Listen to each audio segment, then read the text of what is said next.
Mister खिलाड़ी cartoon art. एक बार की बात है, एक गांव में एक ब्राह्मण रहता था। वो सुबह जल्दी उठ जाता और नहाने के लिए घर से निकल जाता। वो नदी के किनारे पहुंचकर अपने कपड़े निकालता और नदी में डुबकी लगाता। नहाकर आने के बाद वह पूजा करता था, फिर खाना खाता और उसके बाद वह सो जाता था। तो उसका प्रतिदिन का यही दिनचर्या था। उसके पास किसी भी चीज की कमी नहीं थी। एक बड़ा खेत, खाना पका कर देने वाली एक सुंदर सी पत्नी और 2 बच्चों का अच्छा परिवार था। सब कुछ होने के बाद भी ब्राह्मण के घर वाले एक बात से बहुत परेशान थे। वो बात ये थी कि ब्राह्मण बहुत आलसी था। वो कोई भी काम खुद नहीं करता था और दिन भर सोता रहता था।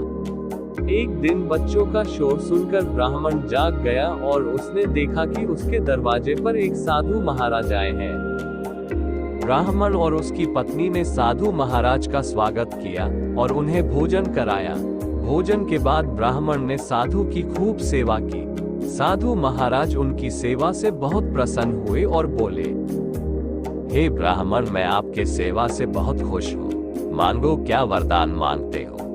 साधु महाराज, मैं चाहता हूँ कि मुझे कोई भी काम न करना पड़े और मेरी जगह कोई और मेरा काम कर दे। तब साधु उसे वरदान में एक जिन देते हैं और साथ में ये भी कहते हैं कि सुनो बेटा, तुम इस जिन को हमेशा व्यस्त रखना। अगर उसे काम नहीं दिया तो वो तुम्हें खा जाएगा। वरदान पाकर ब्राह्मण मन ही मन बहुत खुश हुआ और साधु को आदर के साथ विदा किया। ब्राह्मण और उसकी पत्नी जिन को देखकर डर तो रहे थे, लेकिन मन ही मन बहुत खुश थे कि अब उनको कोई काम नहीं करना पड़ेगा।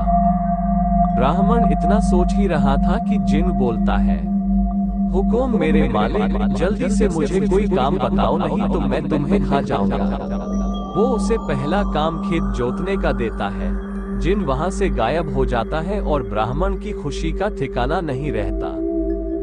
कुछ ही देर में जिन फिर आ जाता है और बोलता है कि खेत जोत दिया, दूसरा काम दीजिए। ब्राह्मण सोचता है कि इतना बड़ा खेत इसने इतनी जल्दी कैसे जोत दिया। ब्राह्मण डर जाता है और बोलता है, जाओ, जाकर खेतों में सिंचाई करो और तब तक वापस मत आना जब तक पूरा ना हो जाए।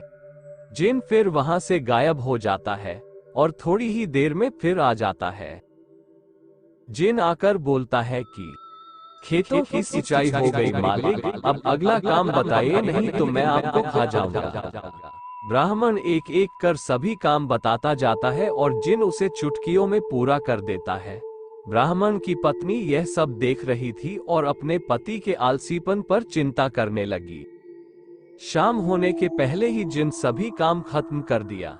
सब काम करने के बाद जिन ब्राह्मण के पास आया और बोला कि मेरे मालिक, सारे काम खत्म कर दिया।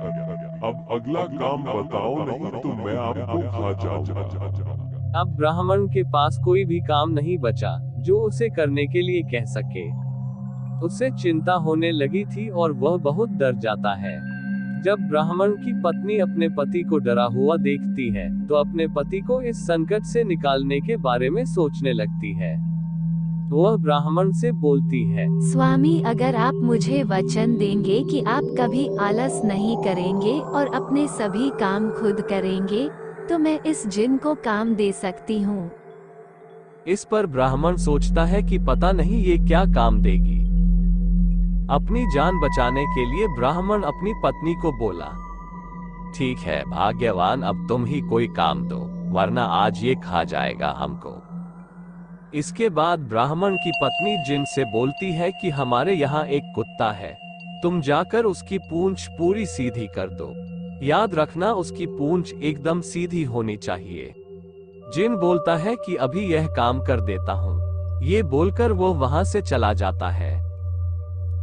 लाख कोशिश के बाद भी वह कुत्ते की पूंछ सीधी नहीं कर पाता और हार मान लेता है। हार कर जिन ब्राह्मण के यहाँ से चला जाता है। उस दिन के बाद से ब्राह्मण अपने आलस को छोड़कर सभी काम करने लगता है और उसका परिवार खुशी खुशी रहने लगता है।